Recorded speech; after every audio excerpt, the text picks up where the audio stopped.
que aumentan la superficie de absorción en un factor de 2 a 3.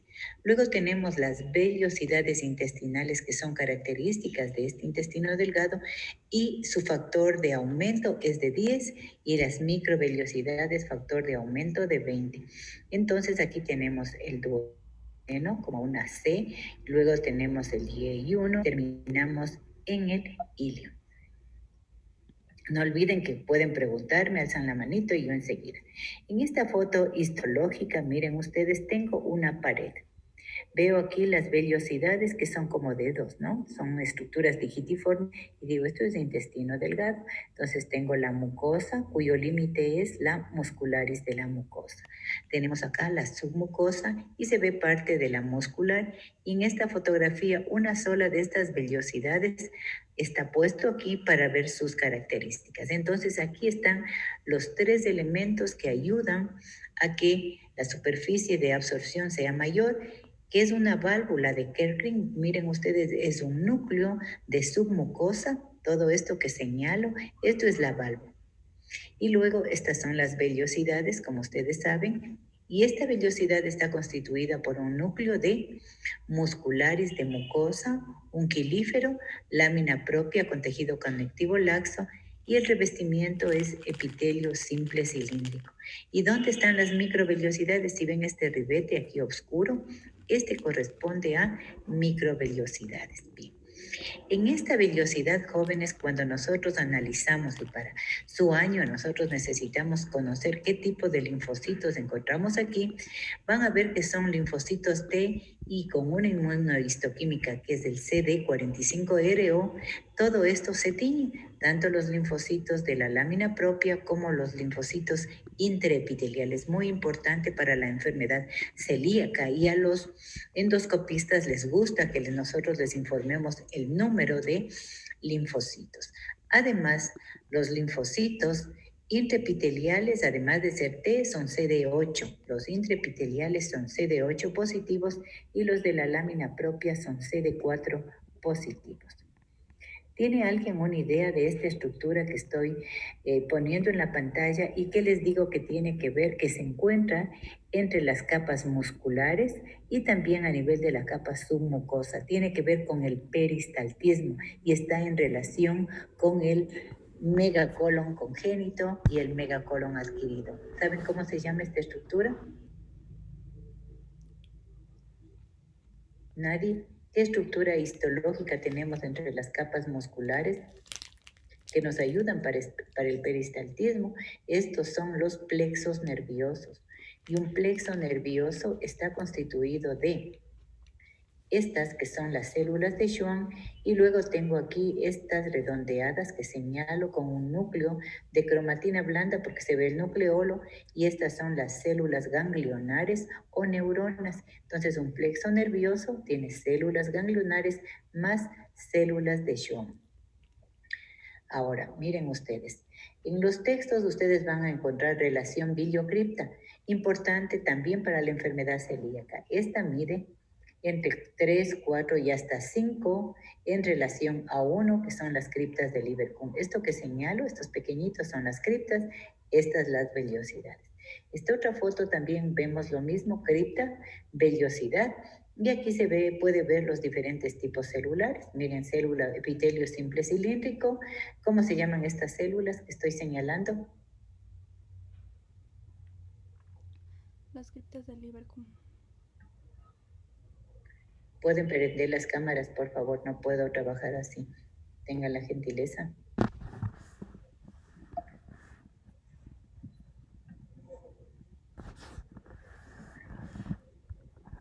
Corina, ¿me puedes ayudar lo que pregunté este momento?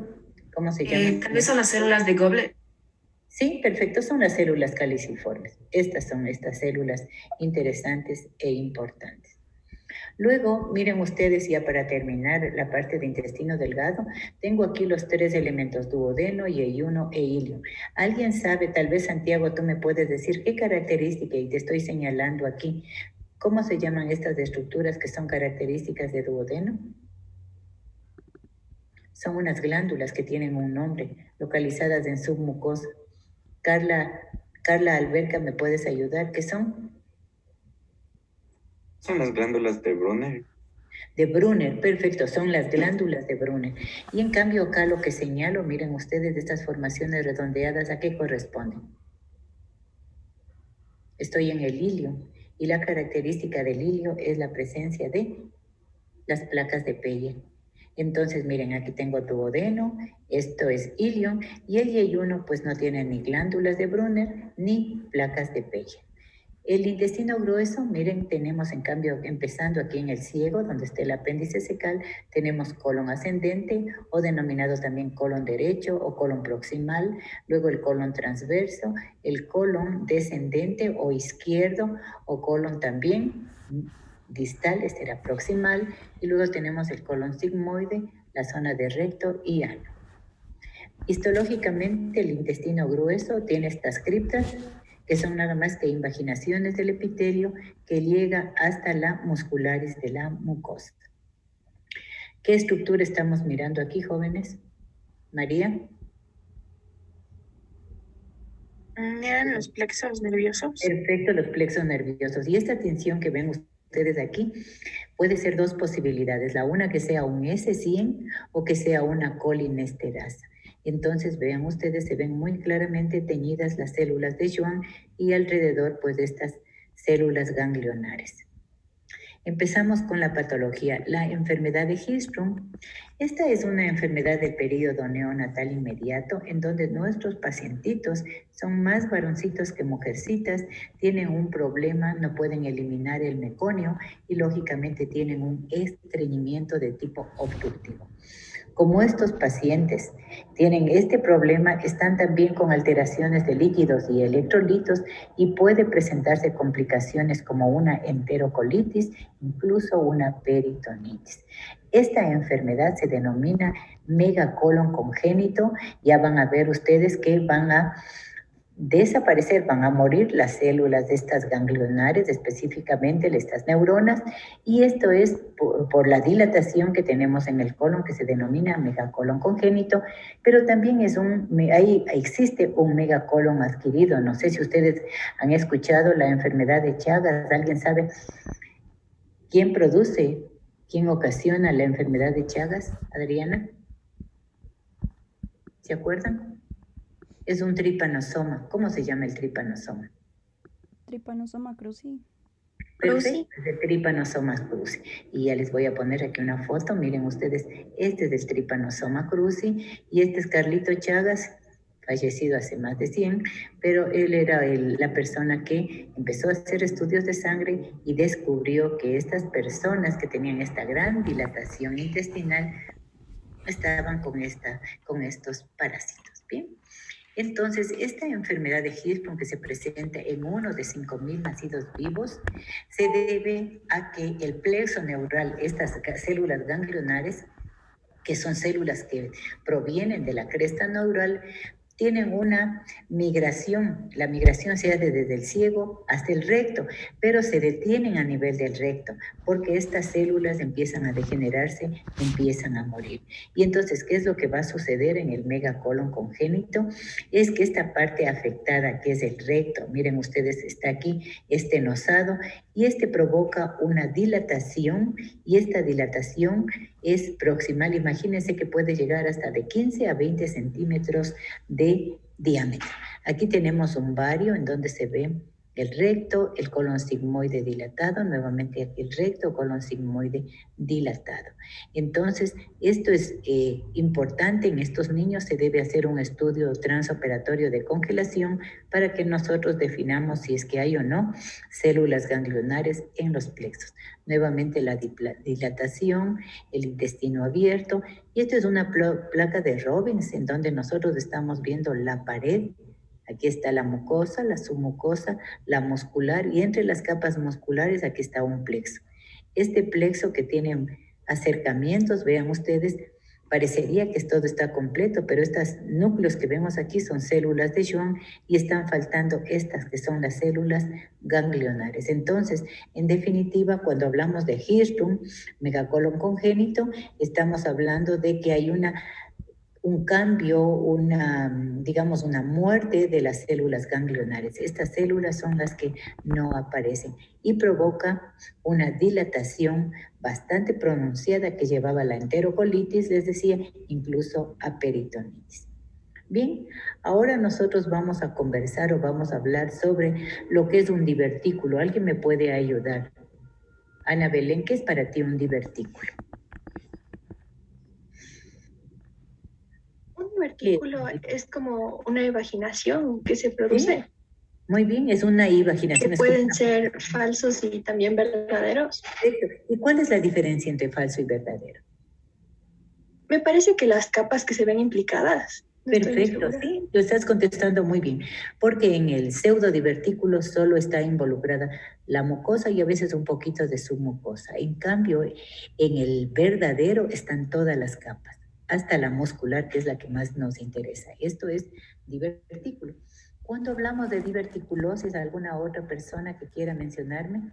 Estefanía, ¿qué te parece cuando digo diverticulosis? ¿Qué será? Será un paciente que tiene esta patología, ¿no es cierto? Diverticulosis, tiene estas formaciones seculares. Y en cambio, diverticulitis, estamos mencionando que es una de estas formaciones seculares, o una, o todas, o algunas, está pues con un proceso inflamatorio. Bien, entonces la enfermedad diverticular se presenta en pacientes sobre los 60 años. Estos pacientes, la mayoría, están asintomáticos y el 20% sí pueden cursar con una sintomatología. Vean ustedes que es una sintomatología interesante en donde hay calambres articulares, tenemos molestias abdominales bajas, pueden cursar tiempos de estreñimiento, de diarrea, el paciente tiene la sensación de no vaciar completamente el recto, hay una pérdida mínima de sangre o incluso una hemorragia masiva. Como es una patología que tiene que ver con el estilo de vida, resulta que los suplementos dietéticos con fibra mejoran la sintomatología porque esta es provocada porque los pacientes están consumiendo una dieta pobre en fibra. Más estamos consumiendo hidratos de carbono, los productos con las harinas estas para los pasteles, etcétera, de cosas. Y en cuanto a la patogenia, es que existe un aumento de la presión, de presión por el peristaltismo exagerado, que aumenta con la dieta baja en fibras y reduce el volumen de heces. En estos dibujos, miren ustedes, tengo el colon sigmoide, esto es las formaciones de saquitos, por eso está aquí diverticulosis, y en cambio en la diverticulitis vemos que estas formaciones están enrojecidas, están inflamadas, estas son las que pueden sangrar y provocar pues estas patologías mencionadas. Bien, entonces también se puede presentar en personas de menos de 30 años, pero esto es raro y pueden ser no solo únicos, sino la mayoría son múltiples. Estos son dibujos y aquí vemos un divertículo gigante y la realidad es esta. Miren ustedes, aquí tengo colon sigmoide, estas son las formaciones saculares y cuando nosotros hacemos un corte de intestino, un corte longitudinal, aquí está el divertículo y está lleno de heces. Vamos a otra patología que tiene que ver con la enterocolitis infecciosa. Estos pacientes tienen pues diarrea, dolor abdominal, molestias perianales, incontinencia y hemorragia. Lo triste es que a nivel del mundo diariamente mueren 2.000 niños en países en vías de desarrollo y lo triste es que de estos 10% son menos de 5 años. Y es que los patógenos que provocan estas enterocolitis infecciosas son variables, son diferentes, depende de dónde incluso estén los pacientes, del estado de nutrición, el estado inmunitario y lógicamente influencias ambientales. Les puse aquí un ejemplo del cólera porque esta patología, imagínense ustedes en el África, en países muy pobres, en donde hay un déficit de higiene y si además se acompañan de desastres naturales, la muerte de nuestros niños y de los pacientes es elevada. También menciono que hay diarreas infecciosas pediátricas que provocan deshidratación y acidosis metabólica y esto se debe a virus entéricos. ¿Qué virus creen ustedes que pueden afectar? ¿Cuáles serán los virus entéricos? Rotavirus puede ser. Sí, el rotavirus es uno de ellos. El Pues, norovirus. y hay otros que ustedes tienen que revisar. Bien, entonces ahora vamos a ir dando características. Están solo 5 personas en clases, tengo todos. ¿Qué será del otro grupo que no se dejan ver, por favor? Tengan la gentileza de prender las cámaras. Estoy solo con Corina, Daniela, Ana Belén, Ariana, Santiago y el resto no les veo. Y ahora hay una obligación de la universidad que uno tiene que... Y todos tienen prendida la cámara. Ajá, todos estamos prendidos la cámara. A ver, déjame ver. No les veo yo aquí. ¿Tendrá algo que ver el asunto de la universidad? No lo sé. Pero bueno, verán, cuando nosotros hablamos de shigelosis, menciono primeramente en dónde está, en el colodistal. ¿Cuál es la característica macroscópica predominante? Es que hay un edema e hiperemia de la mucosa, es decir, que vamos a ver como que el intestino, como que fuera un colchoncito, digamos así, se le ha puesto aire, entonces se ha inflado, se le ve edematoso. Luego en la histología hay un desprendimiento epitelial, que es una erosión, además se acompaña de hiperplasia linfoide, hay infiltrado de polimorfonucleares, es decir, que la mucosa se vuelve blanda, desprendible, esto se llama friable, friable, ¿no? Y cuando tenemos ya cambios o recuperación, lo que vamos a tener es tejido de granulación. ¿Alguien recuerda qué elementos tenemos en el tejido de granulación? Dos cosas que son fundamentales y que siempre les preguntan. ¿Qué tenemos en el tejido de granulación?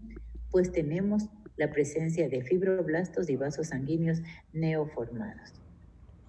Así es como se ve para los que vayan a hacerse cirujano. Miren ustedes, les decía como edematoso. Luego vemos aquí en la superficie estas zonas puntiformes hemorrágicas y también hay formaciones de úlceras. Me voy con otra patología, que es la salmonela. Esta afecta al ilion y al colon, y aquí ya las vellosidades del ilion van a volverse disminuidas y las placas de Peyer del ilion se vuelven numerosas, se vuelven grandes. Y macroscópicamente tenemos la presencia de unas úlceras lineales y vamos a ver, miren ustedes aquí en esta foto, tenemos aquí el intestino y estas son las úlceras en botón de camisa, se denominan así, y están en sentido longitudinal. Esto es macroscopía. Y también tengo que mencionar que cuando uno dice salmonelosis, también puede haber la complicación o la diseminación sistémica que también se acompaña con fiebre y se denomina fiebre tifoidea, en donde ya tenemos una afectación del árbol biliar, las articulaciones del hueso, incluso meninges. Y aquí nosotros vamos a encontrar a nivel del hígado lo que se conoce como nódulos tifoideos, que no son nada más que macrófagos que contienen bacterias. Además, infiltrado mononuclear con linfocitos, plasmocitos y algunos neutrófilos superficiales. Bien. En esta foto, miren ustedes, si veo a la periferia ya desaparecieron las vellosidades intestinales, entonces tengo un problema, además de la enfermedad, un problema de mala absorción. Tenemos acá una úlcera, tenemos los folículos, las placas de Peyer. Las placas de Peyer que no eran nada más que folículos linfoides grandes, dilatados, y entonces estos se llaman que están como, como que están agrandados, hiperplásicos. Eso es para cuando la palabra tumefacto no se acuerde, es grandes e hiperplásicos. Bien. Otra patología que se ve en el intestino, pero que afecta además del ilion y el colon, pero aquí aparece afectación del apéndice, y es la Yersinia, que además de hemorragia y ulceración de la mucosa, la pared engrosada, hipertrofia de ganglios y folículos, tenemos lo característico de la Yersinia es los granulomas necrotizantes. Y esto hace que a nivel macroscópico, miren ustedes, se vean estas formaciones como foldos redondeados, llamativos, y que corresponden a unos granulomas, que son los granulomas necrotizantes característicos de la Yersinia, acuérdense. Y como son granulomas, ¿con qué patología tendríamos que hacer diagnóstico diferencial? ¿Qué dices, Daniela? ¿Con qué harías diagnóstico diferencial? Tienes a tu paciente que clínicamente tiene un problema abdominal e inmediatamente que le has pedido unos exámenes y todo, le han llegado a hacer los endoscopistas una biopsia y dice, tengo aquí la presencia de granulomas. Estos granulomas son necrotizantes. ¿Con qué harías diagnóstico diferencial? Tal vez con neoplasia o con granulomatosis. ¿Por qué con neoplasia? No sé, tal vez porque no estoy segura, la verdad. Ya, yo pensaría en cambio que podría tratarse de una tuberculosis, porque en la tuberculosis tenemos granulomas. Pensaría también que de pronto estamos con una enfermedad de Crohn, porque ahí también tengo granulomas. Pero la diferencia, ¿se acuerdan ustedes qué tenía de característico los granulomas de la tuberculosis? Corina, ¿te acuerdas? Que los granulomas eran gaseosos. Perfecto, los granulomas son gaseosos y teníamos unas células gigantes. ¿Se acuerda alguien, Santiago, te acuerdas cómo se llamaban estas células gigantes en la tuberculosis? Son las células D, empieza con L, sigue con A, después con N. Células de Langhans, células de Langhans. Y en cambio aquí en la Yersinia tenemos aquí también células gigantes, pero son tipo cuerpo extraño. Voy con otra patología. La clínica, porque veo que la patología no les gusta cuando solo estoy hablando así secamente de macro y micro, pero les voy a dar clínica. Tengo una paciente, mujer, 70 años, estaba con fiebre, tos, expectoración. Sus familiares le ingresan al hospital y descubren que está con una neumonía. Ella ingresa al hospital, pasa ahí y como está con un proceso infeccioso, ella recibe antibióticos de tercera generación, que ustedes saben cuáles son. Y posteriormente a eso, a los 3, 4 días que está hospitalizada, presenta un abdomen agudo obstructivo que requiere cirugía. Y cuando le encuentran, le hacen la cirugía, ven que a nivel del colon tiene la presencia de estas membranas. Si les ven ustedes, de estas membranas que prácticamente están cubriendo toda esta región. Y al ver, ya estaba ahí el diagnóstico, pero al ver, porque esto es una colitis pseudomembranosa, miren ustedes, no les voy a poner también esta, en donde se ven estas membranas que están llamando la atención, y les decía que el uso de antibióticos de amplio espectro, como la clindamicina, pero puede haber la infección por un Clostridium, el Clostridium difficile, pero pueden haber otro tipo de agentes, hasta hongos como la cándida pueden provocar. Y entonces miren ustedes a la microscopía, lo que llama la atención primero, estoy en el colon. Y luego veo que hay unas úlceras y estas úlceras están con ese material fibrinoide que vimos macroscópicamente y se lo ve como si fuera una explosión de un cráter. Miren como que está saliendo la lava, para que se acuerden, ¿no? Entonces esta era la colitis pseudomembranosa. Ahora vamos a jugar un poquito, jóvenes, con este cuadro. Voy a ir dando las características y a ver si ustedes me ayudan en qué patología. Solo me dicen, yo les pongo incluso la respuesta y ustedes me dicen cuál será. Tengo aquí criptas de Lieberkühn, tengo aquí linfocitos y estos linfocitos están intraepiteliales. El proceso que tengo aquí será un proceso viral, será un proceso bacteriano, será un proceso por hongos. ¿Qué les parece a ustedes? Les dije viral, bacteriano o por hongos. Tengo aquí linfocitos y los linfocitos están tanto en la lámina propia como intraepiteliales. ¿Qué dice? ¿Quién me comenta cuál será? No importa que se equivoque. Ya les digo 3 posibilidades. ¿Qué será? Un proceso viral. Es un proceso viral, gracias Carla. Muy bien. Ahora tengo acá, llamando la atención, tengo criptas de Lieberkühn, fotos de Robinson, ¿no? Entonces tenemos aquí muchas células que tienen un tinte eosinófilo y los eosinófilos, ustedes ya casi médicos, saben que se elevan en qué circunstancias. En parásitos. ¿Cuáles son las circunstancias? Ayuden. ¿En qué circunstancias? En parásitos. En parásitos, muy bien, es una respuesta adecuada. Y la otra posibilidad, dice mi paciente, que tiene alergias. En las alergias, perfecto, ya, y con esto ya pasamos. Los macrófagos generalmente van junto a mastocitos. Y entonces miren ustedes aquí la foto siguiente. Este es un huevo de un Ascaris lumbricoides y aquí tenemos un Strongyloides. Son dos parásitos que se presentan y aquí en nuestro medio, en nuestro país, pues tenemos 1 millón de procesos de infección por Ascaris lumbricoides. De todos estos son contagio fecal-oral, producen las diarreas, etcétera. Pues 1 millón de personas en el mundo tienen esta patología. Acá estamos viendo, en cambio, un huevo de Schistosoma hematobium. La pregunta es, ¿dónde existe aquí el schistosoma o no? ¿Dónde han escuchado alguna vez? Schistosoma hematobium.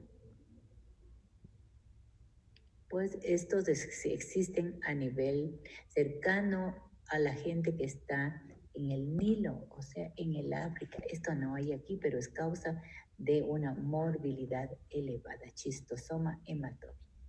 Acá, en cambio, estoy viendo unas formaciones redondeadas y veo que incluso han ingerido hematíes.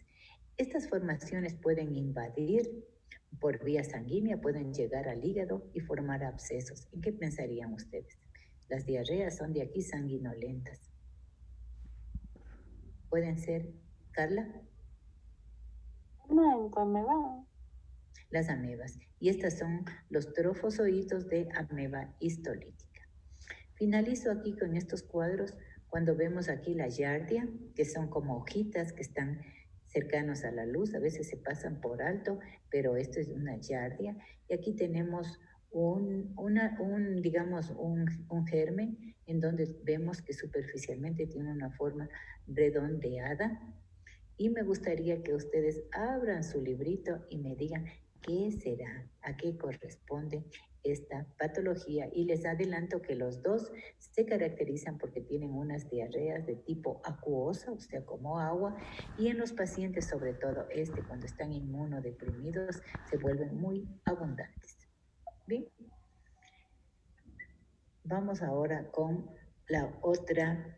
Este es las amebas y aquí estamos en hígado y este es un absceso amebiano.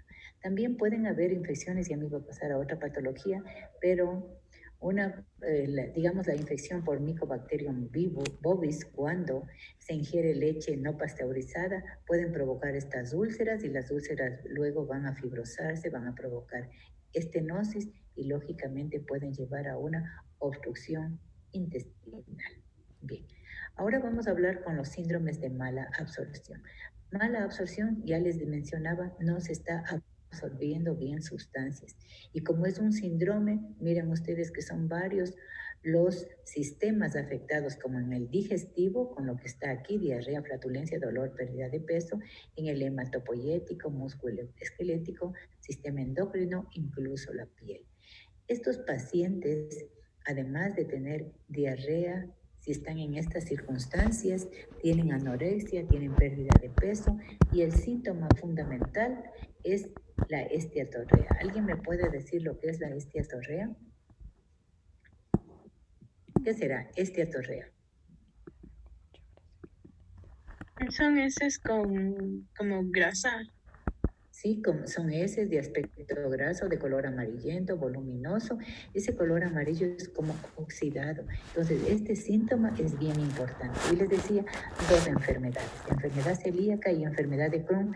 Este Crohn le voy a dejar para enfermedades inflamatorias y voy a referirme a la enfermedad celíaca, o denominada también, ¿cómo creen ustedes que se denomina enfermedad celíaca? Se llama SPRU no tropical. SPRU no tropical mencionan también así.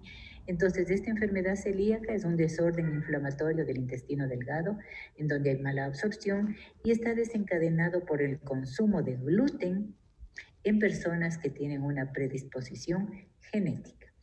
Y vean ustedes, recuerden lo que era lo normal, las vellosidades más las criptas, les dije 4 a 5 a 1, ahora voy a mencionar que las vellosidades, de acuerdo en donde estemos, bien sea en duodeno o en yeyuno, es lo que tenemos que ver su altura. Bien, la afectación un poquito más entre mujeres y varones. Tenemos en estos países y en estos continentes, pues en Europa, países de Australia, Estados Unidos, elevados, pero en nuestro país también tenemos. y una incidencia, o digamos que un 10% de incremento cuando se tiene familiares de primer grado. Entonces, acuérdense ustedes que hablar de esta mala absorción, enfermedad importante relacionado con alteración de la respuesta inmune, un desencadenante ambiental que dijimos el consumo de gluten y también guardadito el factor genético. El gluten no es nada más que la unión de gliadina más glutamina y ahí se forma el gluten. Y la histología en esta enfermedad son 3 elementos que de ley es necesario recordar para toda la vida. Pues vamos a ver que las vellosidades, que eran como deditos, se atrofiaron, por eso es atrofia de vellosidades, y en cambio las criptas, que eran 1 a 6, ¿se acuerdan solo el número de 1? Ahora se volvieron hiperplásticas y aparece un infiltrado de linfocitos dentro del epitelio de las vellosidades. 3 cosas importantísimas. Bien. Y entonces miren ustedes, aquí se ven los deditos porque es la vellosidad normal del duodeno. Y acuérdense que el número de linfocitos que ustedes sí tienen que recordar es que tenemos hasta 30 linfocitos, porque acordarnos de entre 25 a 29, eso déjenos a nosotros que contamos de 1 a 1, pero digamos que hasta 30 linfocitos por cada 100 enterocitos. ¿Y qué son los enterocitos? Es el epitelio cilíndrico. Esto es lo normal. Cuando ya supera los 30, hablamos de linfocitosis. Que la aquí en baja de altura eran las vellosidades, pueden llegar incluso a aplanarse, el borde en cepillo disminuye su altura y aparece vacuolización epitelial. La hiperplasia de las criptas ya mencionada y atrofia de vellosidades. Este es un cuadro que utilizan mucho los endoscopistas, los gastroenterólogos, y para que por lo menos tengan ustedes una idea en qué consisten. Son los MARCH. Hay MARCH 0, 1, 2, 3A, 3B y 3C. Primero, los tipos. Y todos estos están en relación con el número de linfocitos intraepiteliales, características de las criptas y de las vellosidades. Entonces, cuando decimos MARCH 1, estamos hablando de normalidad. ¿Por qué? Porque, ¿se acuerdan que dijimos hasta 30 era lo normal? Aquí estamos hablando que es menos de 40. Las vellosidades, los linfocitos en las vellosidades del Y1, menos de 30 en las vellosidades del duodeno. Y fíjense ustedes que cuando ya es patología, todos van cambiando, pero son los números los mismos. Miren, más de 40, más de 30, y todos están repitiéndose de manera que así es facilito acordarnos. Y en dónde está el cambio para decir 1, 2 y 3, es que, miren ustedes, cuando hablamos del MARCH 1, todo está normal, solo cambiaron el número de los linfocitos. Pero cuando decimos el MARCH 2, estamos hablando de los mismos incrementos, pero el número de las criptas se incrementó y las vellosidades siguen normales. Este incremento, miren ustedes que se repite nuevamente en toditos, de manera que es así fácil acordarse el cuadro, pero el cambio, cuando nosotros ya decimos 3A, 3B y C, es en la atrofia de las vellosidades, porque al principio es leve, luego tenemos marcada atrofia y completamos cuando hay un aplanamiento completo. Esto les gustaba cuando eran los alumnos del Juan José, porque él les preguntaba, ¿y cuál es la última clasificación? Y la que se utiliza es la de los grados, en donde una vez que ya conocen la de March, hablamos que el 1 y 2 significaba el grado A, el 3A y el B es el grado B1, y el tipo 3C, que es el grave, el que ya tenemos hiperplasia de criptas, de los números de linfocitos estaban elevados, y atrofia viene a ser el grado B2. Entonces vean ustedes, aquí tengo las vellosidades, ya no están pues, vellosidades, aquí están ya disminuidas, atróficas, aquí están aplanadas, y las criptas de Lieberkühn en cambio están hiperplásicas. El número de linfocitos sí se puede ver aquí, estos puntitos negros son los linfocitos. Claramente se ve que es atrofia, hiperplasia de criptas y el infiltrado linfocitario, 3 elementos mencionados. Este es un cuadro que significa lo mismo. Miren ustedes, vellosidades, criptas y linfocitos intraepiteliales. Esto es lo normal. Ahora, miren ustedes, de aquí las vellosidades continúan normales, pero las criptas empiezan a elongarse, empiezan a cambiar de forma. Y en cambio en el tipo 3 se aplanaron, continúan los linfocitos y hay hiperplasia de criptas. Espero que así lo hayan le entiendan más. Esto es una inmunistoquímica que utilizamos, que viene a ser aquí el CD3 para ver estos linfocitos intraepiteliales. Esto es un reporte de histología, pero tal vez les interese el diagnóstico diferencial de esta enfermedad es con la enfermedad de Crohn, que era otra que produce mala absorción, duodenitis por Helicobacter pylori, algún tipo de infecciones de las mencionadas, alergia inmunitaria y alimentaria y enteropatía autoinmune. Nuevamente, criptas, vellosidades aplanadas, enfermedad. ¿Cómo se llamaba la patología? Daniela, ¿cómo es la patología que acabamos de ver? La de mala absorción. La Sí, enfermedad pero ¿cómo se llama celíaca. la enfermedad? Enfermedad celíaca. Bien. Entramos al WIPOL y en el WIPOL nosotros les hago un poquito de historia para ver si es que les da interés, porque es un grupo que veo que no me colabora mucho. Yo tengo 2 grupos de más y la verdad es que es diferente. Miren ustedes, en 1907, George Whipple, que fue un médico, cuando estaba en 36 años, tuvo una pérdida gradual de peso y de fuerza, y además se acompañaba de unas deposiciones de aspecto graso, que cuando le hicieron el estudio eran grasas neutras y ácidas, y tenía adicional artritis múltiple, que era ya de tipo peculiar, porque no se había visto antes. Y entonces, después de estudios se vio que esta era una enfermedad multivisceral crónica causada por el Troperima whippeli, acuérdense de este nombre que no les sé pronunciar todo el tiempo, caracterizado por una clínica de diarrea, pérdida de peso y mala absorción. Y vamos a ver en esta patología que en la lámina propia tenemos macrófagos y estos macrófagos son PAS positivos. Entonces, esto es como se ve en foto de Robbins. Macroscópicamente, esto se llama lipodistrofia porque es la grasa que se ve que hace que el intestino tenga esta coloración.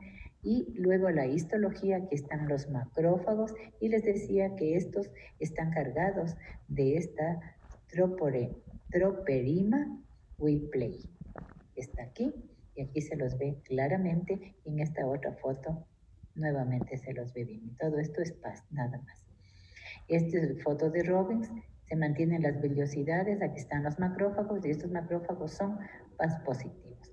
Entramos a la enfermedad inflamatoria intestinal y aquí hablamos de colitis ulcerosa y enfermedad de Crohn, bien rápido y fácil para que se acuerden.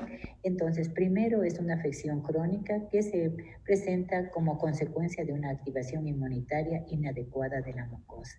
Hay que hacer distinción y eso es fundamental entre las 2 patologías. Y yo les digo que hay una distinción que es de tipo territorial, porque la colitis ulcerosa empieza en el recto y se continúa con el colon. La enfermedad del Crohn, en cambio, es una enteritis regional que empieza en cualquier lugar del tracto digestivo y que se caracteriza porque tiene áreas salteadas, que quiere decir unas áreas sanas y otras áreas enfermas. Sano, enfermo y así, eso se llama salteado. Y luego microscópicamente en la colitis ulcerosa, nosotros vamos a ver que hay una afectación solo de la mucosa y quién sabe hasta la submucosa. En cambio, en la enfermedad de Crohn, la afectación es de toda la pared. Miren, entonces, toda la pared, todo el muro, si es que quieren mencionar, sí está afectado en el Crohn. Entonces, Crohn, enteritis regional, afectaba cualquier área del tubo digestivo, transmural, toda la pared, lesiones salteadas, unos sitios sí y otros no. Y ven ustedes que en esta foto, aquí está la luz, prácticamente tiene una estenosis tan marcada que incluso para esta piensa que se está utilizando, está cerrada para poder ver, está saliendo aquí al otro lado de esta estenosis marcada. En esta enfermedad, miren, aquí está sano y aquí está enfermo, y esta patología tenía la estenosis, y aquí esta estenosis puede estar en relación o puede estar también con la presencia de fístulas y fisuras. Tenemos nosotros que si me dicen, ¿y cuál sitio del intestino está más afectado? Les digo, el intestino delgado y específicamente el ilion terminal con más frecuencia. Y es que en esta patología existe una susceptibilidad genética que está asociada a HLA y mutaciones del HED-NOD relacionadas con el factor de transcripción NF-KB que proporciona o que promociona la liberación de citocinas que son estimuladoras de la inflamación. Entonces dije infección transmural. Miren ustedes aquí una característica son las úlceras. Estas úlceras son profundas, son a manera de puntas de cuchillo. Tenemos además las fístulas y fisuras. Podemos encontrar también la presencia de unos granulomas a nivel de la serosa. Bien, y estos son los granulomas de la enfermedad de Crohn. Aquí hago diagnóstico diferencial. ¿Con qué otra enfermedad vimos que tenía granulomas? Ahora, 2 enfermedades más. Estefanía. ¿Con quién? Tuberculosis. Tuberculosis una. Carla, bien. ¿Qué otra más? La infección por Yersinia. ¿La qué? La infección por Yersinia. Por Yersinia. Entonces tenemos la yersiniosis o enfermedad por Yersinia y tenemos aquí la enfermedad de Crohn con la corona de linfocitos, los macrófagos epitelioides y células gigantes tipo cuerpo extraño. La colitis ulcerativa. Esta es enfermedad ulcerante grave que afectaba, les decía, empezaba en el recto, continuaba con el colon y solo mucosa y hasta submucosa. Esta enfermedad tiene algunas características. Miren ustedes, si bien afecta una parte, pero es completo. Aquí tengo una pancolitis y todo está afectado, es producto de una colectomía total. Luego vamos a ver que las úlceras son diferentes, porque en el Crohn les dije úlceras profundas, que son a manera de punta de cuchillo. En cambio, en la colitis son unas úlceras superficiales a manera de matraz, pero eso les indico microscópicamente.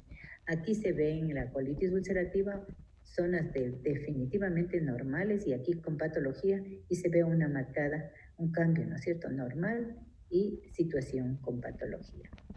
Luego aparecen los denominados pseudopólipos y les voy a decir qué son.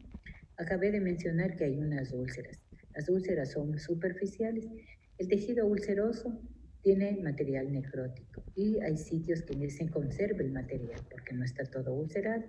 Estos elementos normales, estos tejidos que van quedando, se van coalesciendo, se van uniendo y forman estas estructuras a manera de pólipos. Y por eso en la enfermedad de colitis ulcerativa aparecen los pseudopólipos.